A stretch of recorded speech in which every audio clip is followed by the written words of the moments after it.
A rash of robberies has retailers on edge. This officer was stabbed by one of these suspects and suffered serious injuries.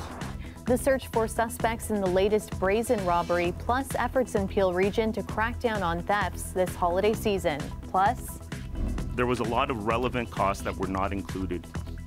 The latest Auditor General's report finds the Ford government's plan to relocate the Ontario Science Centre was based on incomplete information. Details on the full report, including what it found on hospital wait times, and everyone stood up and gave the man a standing ovation. Hype over baseball star Shohei Otani builds as the Toronto Blue Jays make their bid. Police say they are seeing a rise in daytime retail thefts across the GTA. And today, an off-duty police officer was stabbed trying to stop one at a Best Buy. Olivia Bowden has more on efforts to step up security. A morning retail theft landed an off-duty police officer in the hospital today. This officer was stabbed by one of these suspects and suffered serious injuries. Police say he was stabbed in the wrist trying to stop a robbery at this Best Buy in Scarborough. Suspects are seen in the video making a quick getaway in a van with product loaded in the trunk.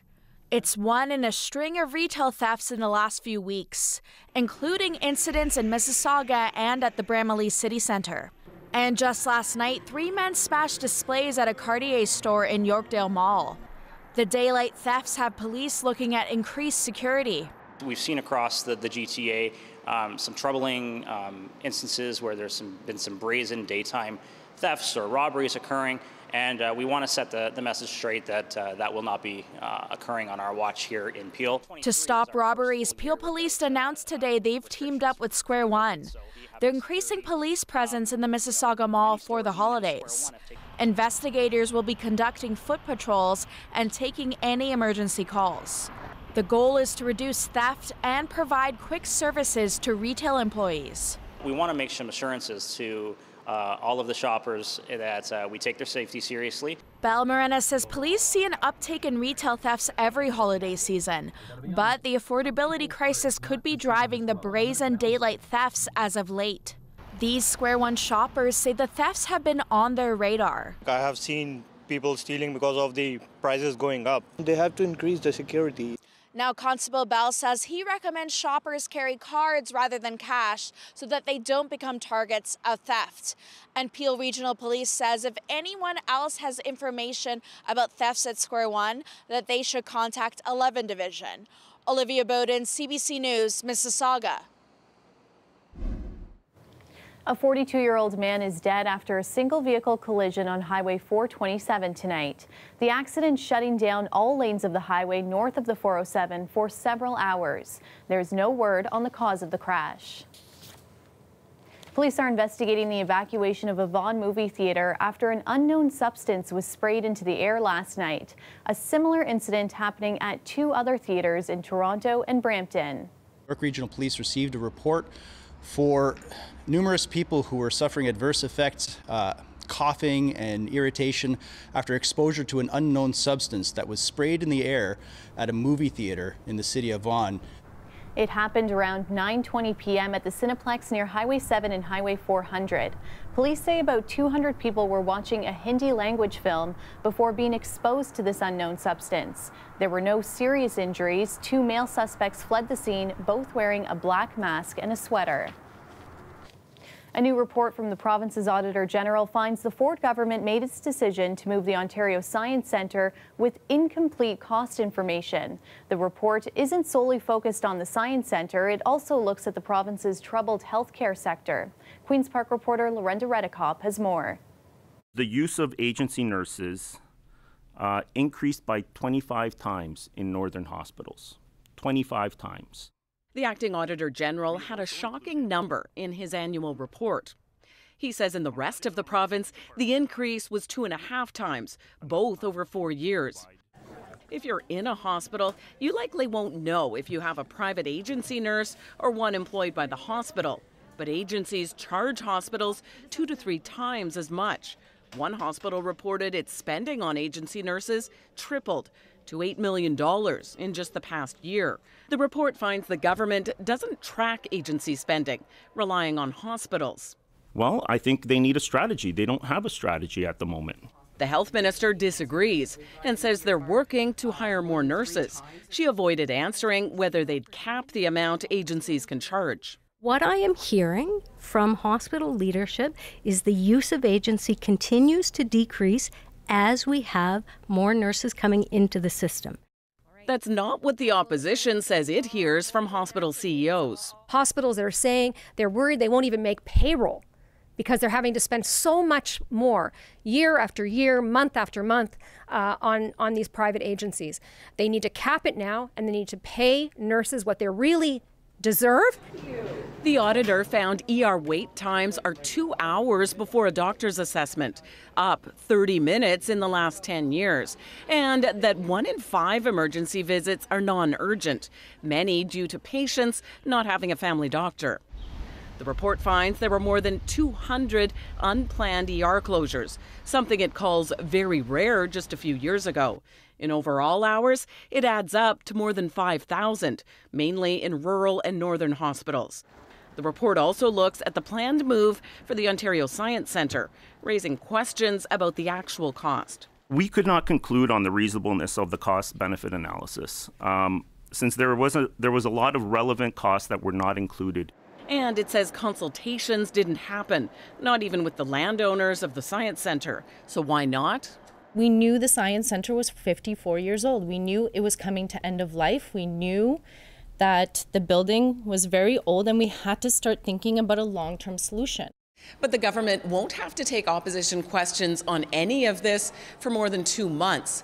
The House adjourned and won't be back until late February. Lorenda Redicomp, CBC News, Toronto. We told you last night about reports that the province may be reversing course on its decision to break up Peel Region. The Ford government isn't confirming anything, but the mayors of Brampton and Caledon are hopeful the dissolution isn't going to happen. Dale Manukduk tells us why. The Toronto Star first reported late Tuesday that the Ford government is reversing the dissolution of Peel Region, scheduled for 2025. During question period, NDP leader Marit Stiles likened it to the Greenbelt scandal. So to the Premier, are you going to reverse this decision too? Sometimes I sit back and I look across the aisle and I'm thinking, how do these people get elected? Ford would not confirm, and House Leader Paul Calandra said they'll announce something when there is more to say, and this government will not allow any municipality to raise their taxes to a point where it is unaffordable. That's exactly what the city of Brampton says would happen if Peel Region is dissolved. When I say 38% tax increase, largest in history, that's a best case scenario because that makes the assumption that we'd share servicing, water, wastewater, and there's no guarantee we'll be able to share servicing. Yesterday, Brown and the Peel Paramedic Union raised concerns over the impact of dissolution. Caledon's mayor says it's already happening. I know we've lost over 600 employees already since this dissolution began, and I know that some of those employees were struggling as well, trying to get their mortgages renewed. The banks will not renew those mortgages because of the uncertainty. She also opposes the breakup. Quite frankly, we've made a pledge of delivering 13,000 housing units in the next 8 years. We need support from the province. We need support from the region. Meanwhile, Mississauga Mayor and Ontario Liberal leader Bonnie Crombie is for splitting up the region, hoping to bring her predecessor Hazel McCallion's dream to life. Walking back the Hazel McCallion Act would be a tough one for the Premier and our local MPPs to explain to Mississauga residents and future generations who will have to continue to bear the burden of sending their property tax dollars to other municipalities and a secondary level of government. All three mayors will be face-to-face tomorrow when the Regional Council meets. Dale Manukduk, CBC News, Toronto. There's a live look at the skyline tonight. Partly cloudy, currently sitting at around -2. Colette Kennedy joins us now for a first look at the forecast. And I don't even care how cold it is. I was just happy to see the sunshine again today. Yeah, Talia, we'll take a look at the temperatures here from our daytime highs, but really I think the best thing about it were the areas that have not seen the sun in a while getting at least some sunny breaks, especially earlier in the day, and then those clouds getting a little thicker. That colder air certainly still holding into eastern Ontario and holding on to, with that, some of the snowpack in those regions. Speaking of snow, we do have this frontal boundary coming through, so yes, some flurries turning into the light snow here as we pass midnight and into tomorrow morning. Early part of the commute in the GTA, probably still a little wet on the roads as temperatures will be rising, even becoming a bit of a mix, so a little messy, but then we do dry out as the day wears on. We'll keep quite a bit of the cloud cover. A few areas we may get some sunny breaks, and southwestern Ontario, you'll have a better chance of getting into some sunshine as the day wears on Thursday. -2 tonight, feeling like -6 in terms of how much light snow we're getting. I'll get into the accumulations when I come back, but we will be warming up, Talia, to 5 degrees. Thanks, Colette. The Bank of Canada is holding interest rates at 5%. It's the third time in a row the Bank of Canada has held the rate steady. It says there is encouraging evidence that higher rates are restraining spending, helping to bring down inflation. Canada's economic growth has slowed considerably over the past year, and inflation is now running at 3.1%. However, the Bank of Canada says it is willing to continue rate hikes if inflation moves up again. Analysts, though, widely expect it will start lowering rates as early as next spring. A group of tenants gathered today to call for a moratorium on the demolition of purpose-built rental buildings. I am worried because the Conservatives are looking at making it even easier and cheaper for investors to buy up these buildings and replace them with luxury condos, and it's renters who are going to be paying the price. NDP MPP Jessica Bell introducing a motion at the legislature today calling for a pause on the demolition of rental buildings, something that's also known as a demoviction. The NDP says there are now at least 80 buildings facing this fate in Toronto alone. The NDP is also calling on the government to guarantee that tenants who do get evicted for a demolition can move back in once a new building has been completed. After almost 3 weeks, the coroner's inquest into the 2016 death of Suleiman Fakiri at an Ontario jail is nearing its end. Today, one of the guards in charge of his care spoke at the inquest. In an emotional testimony, Clark Moss defended his decision to have Fakiri filmed while being held in segregation. Tyler Cheese has the latest, and a warning: this story contains footage that some may find upsetting. If I take you out, are we going to be able to get you showered and cleaned up? If I get you a gown? Yes? Do you trust me? Guards at the Central East Correctional Center broke protocol when they took this cell phone video of Suleiman Fakiri. Clark Moss, seen here speaking to Fakiri through his jail cell door, was a sergeant at the facility. Solomon, why don't you stand up and talk to me, and we'll see if we can get you cleaned up, okay? The video, taken 5 days before Fakiri died, was first shown at the inquest into his death 2 weeks ago. But today, the jury heard Moss's account of the situation for the first time. Moss recalled having a bad sinking feeling when he first saw Fakiri in his cell. The stench of feces, urine, and vomit by the appearance of it. Acting irrationally. It's not responding. The former sergeant says he wanted the interaction with Fakiri recorded so there would be video evidence of his mental state. Near the end of his testimony, Moss broke down in tears, expressing condolences to Fakiri's family. This comes 1 day after the jury was shown a police interview of John Thibault. They all started laying into him as hard as they could. Okay. And it was vicious. And I've been in some vicious fights in my life, and I've never seen nothing like that before. Thibault was housed in the jail cell directly across from Fakiri the day he died. He told police he was able to see most of the altercation that took place between Fakiri and the guards. He's not fighting back. He's not trying to run out of the cell. He's just trying to get away from him, whether it's running face first into the back of the cell, which he did a couple times.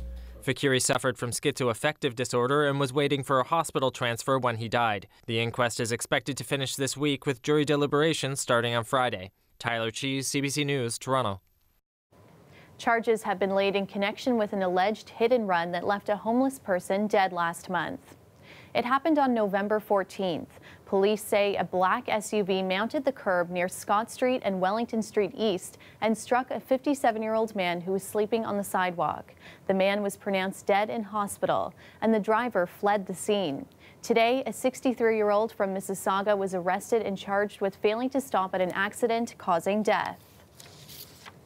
The province's Special Investigations Unit is looking into whether the SUV that struck 2 pedestrians in the Keele and Eglinton area last night was being pursued by the OPP. It happened around 11:30 p.m. 2 officers in police vehicles had their emergency lights activated heading south on Keele. The SIU says the driver of an SUV traveling in front of the cruisers appeared to flee and hit a car near the eastbound 401 ramp. The driver also struck 2 pedestrians who were crossing the road. A 24-year-old woman and a 53-year-old man were taken to hospital with serious injuries. Anyone with information is asked to contact police. Welcome back. Something that seemed impossible for Blue Jays fans only a few weeks ago is now seeming like it could actually happen. The Jays are very much in the running to sign free agent superstar Shohei Otani. It would be one of the biggest signings in Toronto sports history. Greg Ross has more. When Shohei Otani became a free agent last month, not many Blue Jay fans thought there was even a remote chance he could land here. Not in our wildest dreams. David Pollard was there when Otani came here as a member of the Los Angeles Angels this summer. He says fans made it clear then what they thought of Otani. The minute he walked out on the field, there were no boos. Everyone stood up and gave the man a standing ovation. Pollard can only imagine what the ovation would be like if Otani were wearing a Blue Jays uniform, something that is starting to seem like a real possibility in recent days, especially after reports surfaced earlier this week that Otani met with Blue Jays front office staff at the team's training facility in Dunedin, Florida. But that is unconfirmed, with Otani wanting to keep all contract talks under wraps. The Blue Jays are respecting that. So we don't know much about that meeting. We can't even necessarily get the team to confirm that the meeting actually happened. Some hardcore fans have been trying to find evidence, like this man from Halifax that thinks he may have traced Otani's travel plans. And there was only one private jet that left the Anaheim, Orange County area and went to Dunedin. If the Blue Jays can somehow manage to sign Otani, they would be getting a generational player. This guy is once in a lifetime and maybe longer. He's been called the Japanese Babe Ruth, and like Ruth was early on in his career, Otani is both a hitter and a pitcher. He's doing both, and he is excelling at both. His presence on any team would have an impact both on and off the field. This is a guy that keeps breaking records and keeps making history, and that is going to attract new fans and new people towards the game. Whoever signs him here is going to see a huge spike, not only in jersey sales, but also in attendance, right? But also in TV ratings. Otani is expected to make his decision as early as this week. Greg Ross, CBC News, Toronto. A special ceremony taking place here at the Canadian Broadcasting Centre today as former Governor General and longtime journalist Adrienne Clarkson was inducted into the CBC News Hall of Fame. The CBC, to me, has always been a goal. I was a child, I listened to the radio, I loved the radio, I loved listening to people's voices. CBC Stage on Sunday nights was the thing I listened to, and it was part of my education. And when I actually got to meet people like Barry Morse and Lister Sinclair, John Draney, I thought I'd died and gone to heaven. The now 84-year-old began working for the CBC as a book reviewer on the show Take 30. That was back in 1965. She'd go on to co-host that show, becoming the first racialized host of a national TV program in the country. Clarkson later moved on to co-host The Fifth Estate. After decades as a journalist, Clarkson was appointed Governor General in 1999, becoming the first racialized person, the first without a prior military or political background, and only the second woman to assume the role. Well, Swifties now have another big reason to celebrate. Taylor Swift has been named Time Magazine's Person of the Year for 2023. It's been a complete love story for her this year, and the U.S. superstar's influence has reached new heights. Her Eras concert tour is on track to become the highest-grossing tour of all time. She's also put out a concert movie for the tour with AMC that gave the theater chain its highest single-day ticket sales in history. Swift has re-released 2 more albums in her songbook this year as well. Colette's back now with our extended forecast, and I think we'll need to hear a little bit more about that snow you mentioned. Yes, I guess I did mention the light snow, but also that we'd get into some of the numbers in terms of the accumulations that we're talking about. So yes, coming in overnight and lingering into the early part of tomorrow morning around the Golden Horseshoe. So early commuters will probably still have some wet and slower roadways, but a warm up on the way, and that's why even towards the tail end, likely turns into more of a mix, or very, very wet in terms of those flakes. And speaking of wet, yeah, this weekend coming up, we're going to see some of those conditions like last weekend, but a little different, milder. And so almost all in the form of rain, almost. I'll tell you where it changes over. So first of all, we're dealing with the light snow along that warm front as it passes by, then getting into some mixing as our temperature will actually be cool now and then rising towards the morning hours, coming up a little bit, and that's where you see that mixing. In the afternoon, some sun pushing back into southwestern Ontario. It's going to be hard to come by, but a few sunny breaks around the Golden Horseshoe are possible too. Friday's really one of the nicer days we're going to be seeing. I know there's not a ton of sun with the cloud deck, but we'll be into the warm sector of the system, so dry, enjoyable, above seasonal. Take advantage of that. Sounds of the season, of course, coming up here at CBC Broadcast Center at the end of the week there on Friday. And then that snowfall potential. I said I'd get to it, and this is what we're looking at. A dusting to anywhere from about 1 to 3 centimeters, but it's not going to last around the GTA. That is just going to be melting off because that temperature goes from the cool spot it is now and then actually rising towards morning. Where it stays cool is, of course, over towards our nation's capital. So 5 degrees once we dry out tomorrow afternoon, improvement all the way through Friday, 6, way above seasonal, more than 5 degrees on Saturday, 9, but second half of the day showers develop, then turning into rain for Sunday, and then that temperature will be falling. So it's Sunday night into Monday morning, Talia, where we could be getting back into a mix with some wet flurries. Thanks, Colette.